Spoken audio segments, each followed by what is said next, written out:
dinidisisyunan po ng Korte Suprema ito hong sabihin natin ambisyon at pangarap ni Congressman Benny Abante ng ika-6 na distrito ng Manila na makapagpatuloy sa kanyang pagiging kongresista diyan po sa mababang kapulungan ng Kongreso dahil sa naglabas po ng ruling ang Korte Suprema na kung saan bawal po yung mga second placer kasi base po sa resulta ng nakarang 2025 elections ay lilitaw ho na pangalawa lang po ito hong si Congressman Benny Abante dahil sa ang talagang nanalo ito pong si Congressman-elect Joey Uy kasi diba naunang nagdeklara po ang COMELEC na kung saan ay kinakansela na po yung kandidatura ni Congressman-elect Joey Uy dahil sa lumitaw ho na hindi raw po siya natural born citizen.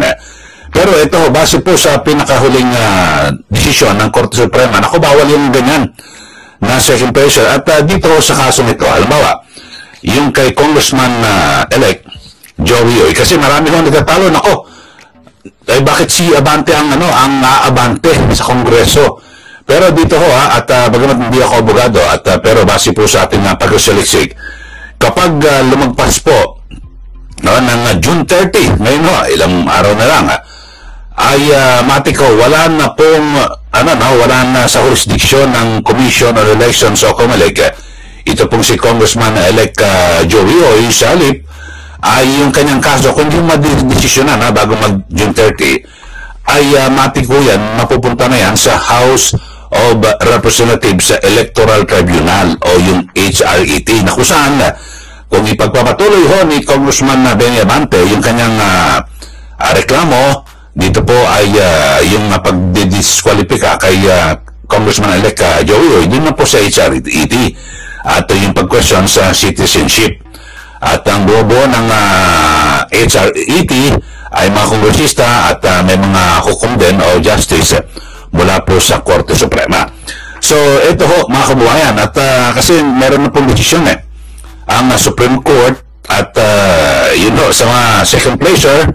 Hindi lang ho ito kasi bagamat ang pinakatumbok ho nito, tiyempong-tiyempo ho, yung paglalabas ng desisyon ng Korte Suprema. Actually, hindi naman ho ito tumbok dito kaya o hindi ito partikular sa kaso ni Congressman Abante. Pero ganyan po kahalintulad. At alam niyo naman ho kapag naglabas po ng desisyon ng Korte Suprema at kapag ganyan mga kauri at kahalintulad na kaso, yun na rin po ma-implement sa kanila. Ito, pakinggan ho natin mga kababayan, ito pong report kaugnay ng pagpigil ng Korte Suprema na makaabante si Congressman Abante sa 20th Congress. Ito, pakinggan nyo Idineklara ng Korte Suprema na hindi maaaring iproklama ang kandidatong pumangalawa sa halalan ng second placer sakaling madiskwalipika o mawala ng bisa ang kandidatura ng nanalong kandidato. Ayon sa 37 pahinang desisyon na isinulat ni Associate Justice Samuel Gairlan, walang batas na nagbibigay ng otorisasyon para sa proklamasyon ng second placer kaya dapat sundin ang Rule on Succession sa ilalim ng Local Government Code. Binatikos ng Supreme Court ang second placer rule dahil nilalabag nito ang karapatang bumoto ng mamamayan at pumipilit sa kanilang ng leader na hindi pinili. Samantala, inihayag ni COMELEC Chairman George Garcia na pinag-aaralan nila magsampa ng motion for reconsideration dahil hindi pa pinal ang desisyon ng Korte. So, yun ho ba bayan at pag second placer hindi na pa pwede kasi yung nanalo, yun po ang pinili ng taong bayan. Kaya't ang pinaka mangyari ho niyan, ito ho, sa kasong ito, kay Congressman-elect Joey Uy, kung talagang matatalo rin ho siya dyan sa HRET at tuloy ang idideklara na hindi siya natural born, kung sakasakali ho ang mangyayari po niyan ay magkakaroon po ng special election. Hindi na po mauupo ito pong si Congressman Abante. Muling magkasasagawa ng eleksyon dyan po sa 6th District ng Maynila. At ewan ho natin kung lulusot ho ito si Congressman Abante. Pwede ho siyang kumandidato. Pero itong si Joey Uy, kung sakali ho na madesisyonan po ng HRET na hindi po siya natural born, matatanggal ho siya bilang kongresista at magkakaroon po ng special special election. So, pero pwede na lahat mga kamandidato ulit. Dyan po sa 6th District. Yan po. Pero kadalasan, yung desisyon ng HRED, umaabot po ng mga taon yan eh. At komisyon, meron nga dati, may nangyari, isang araw na lang nakaupo yung isang kongresista. Diyan po sa Pasig, yung si Toti Carino. At dahil sa naglabas po ng pinal na desisyon, yung HRET, at isang araw na lang nakaupo yung si Congressman Toti Carino. Baka dito ay siguro kung may mga ilang buwan na lang matitira bago matapos po yung termino, halimbawa sa 2028, kadalasan pag ganun wala nangyayari na special elections, kundi ang gagawin ay magkakaroon na ng caretaker kung sinong kongresista doon na pwede idadamay na kasi gagastos pa ho ang gobyerno, di ba? Ang COMELEC kung ilang buwan na lang at mag-i-election na ulit. So, mga ganun. Pero kung halimbawa, katapos po ng eleksyon ngayon 2025 at ngayong taon din madidesisyonan ng HRET, ito pong kasong ito sa citizenship ni Congressman-elect Joey Uy, pwedeng magpatawag ng special elections, di po ba? At para makatakbo po yung iba pang mga kandidato.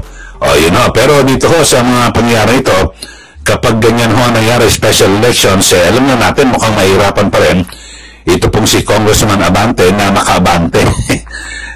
Dahil sa, siyempre, katunggalin niya na rin sa politika, yung nakaupong mayor, si Yorme Isko Moreno at iba pa, ewan lang natin kung kakayanin.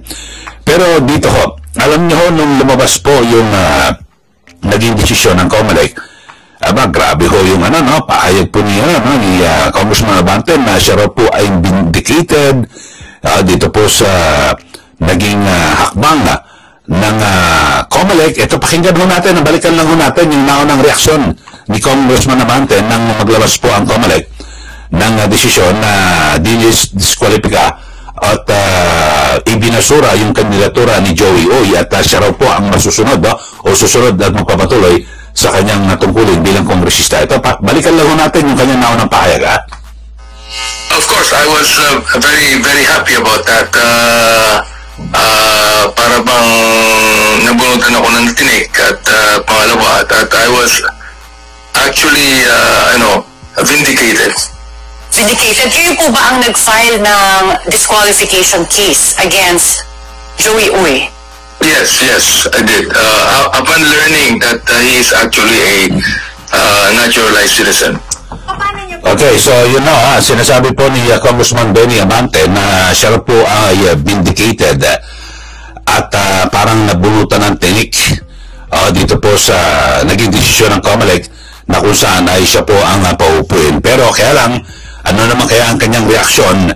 At kasi alam niyo yung mga taga Manila sa 6th District, marami pong na siyempre nadismaya sa naging desisyon ng COMELEC at bakit ang nanalo ay si Joey Uy tapos siya ang upo. So marami pong nadismaya. Pero ngayon siguro ang magiging reaksyon naman ng mga taga lungsod na Manila na bumoto po dito po kay Joey Uy, yung binabanggit ko ni Congressman Abante, sabihin mo siguro ng mga taga-suporta ni Joey Uy na vindicated kami dahil sa naglabas po ng itong desisyon ang Korte Suprema na bawal po yung mga second placer. Hindi po kasi hindi ka nga nanalo bakit ka maupo ayaw sa'yo ng taong bayan, parang ganon. So yun kaya ang binabanggit natin, ito pong si Congressman Abante na kasalukuyang kongresista hanggang June 30 ng tanghali. Ilang araw na lang po matatapos na yung kanyang termino, ay hindi na po siya makakabante sa 20th Congress sa pagpasok ng bagong Kongreso dahil sa wala yung second placer hindi raw po pwede, sabi po ng Korte Suprema. Bagamat ito si COMELEC Chairman na George Garcia, pinag-aaralan pa rin na magkaroon po sila, maghain pa sila ng motion for reconsideration. Ewan ko lang bakit talagang ang COMELEC ay sobrang pagmamalasakit sa mga second placer. May desisyon ng Korte Suprema, bayaan nyo na yan. Apektado ba ang COMELEC dito at kinakailangan humirit pa para mag-motion para mabaliktad ito naging desisyon ng Korte Suprema dito po sa second placer. Babayaan natin, alam niyo ho, ako ho ay sa aking paniniwala, sa akin lang naman ho, tama naman po yung desisyon ng Korte Suprema na second placer ka. Ibig sabihin, hindi ka pinili ng taong bayan, mayorya, nakarami sa iyong mga botante, sa inyong lugar, hindi ka dapat manungkulan. Di po ba? So, yun lang ho. Ulitin ho natin sa mga taga Luzon na Manila. Kapag lumagpas na po sa June 30 ng tanghali, matik ho yung kaso po ni Congressman-elect Joey Uy ay mapupunta na po yan sa House of Representatives Electoral Tribunal o HRET na tinatawag. At mawala na po ng jurisdiction ang COMELEC. At kapag nandiyan na po sa HRET, ibang hearing mo yun, may mga kongresista na kasama ho ron sa HRET, tapos taga Supreme Court, kanilang titingnan mo yan. Kung ipagpapatuloy pa rin ho, ni Congressman Abante, yung kanyang protesta dito po, at kung ito ho ba talaga ay naturalized o natural born, ito pong si Congressman-elect Joey Uy. Kasi base po sa ligang batas at sa aking pagbasa ho, mga kababayan, binabasa ko yung ating constitution, bagamat hindi po tayo abogado, kasi ang sinasabi ng iba, hindi naging konsehal yan Kasi kung inyo po titingnan ho, yung ating saligang batas, pag konsehal, kahit naturalized pwede, kahit na hindi ka natural born, pero pag yung posisyon ng national na kasama ho dyan sa itinuturing, yung pagiging kongresista, kinakailangan po natural born. Yan po, yung binabanggit ito issue, sa pangkalahatan mo yan, hindi ko binabanggit yung particular sa kaso ni Congressman-elect Joey Uy. So, ganun ho. Pag tumatakbo kang kongresista, ang requirement po ng batas dapat natural born. Kongresista, senador, etc. Pero kung konsehal, local, pwede nang naturalize.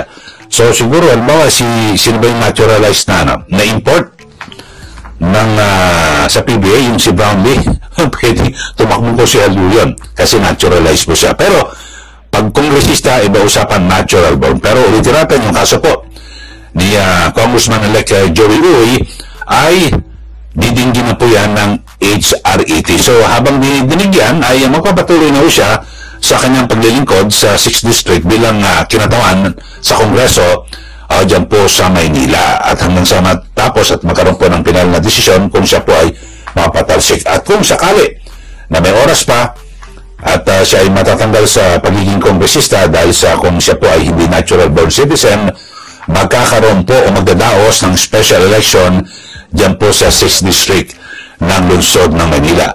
Okay, so yun lang ho, mga kababayan, sa mga bago lang po sa ating channel, mag-subscribe na po kayo dito po sa ating palatuntunan at syempre, para kayo po ay laging updated sa mga ginagawa nating pagtalakay sa mga maiinit na issue.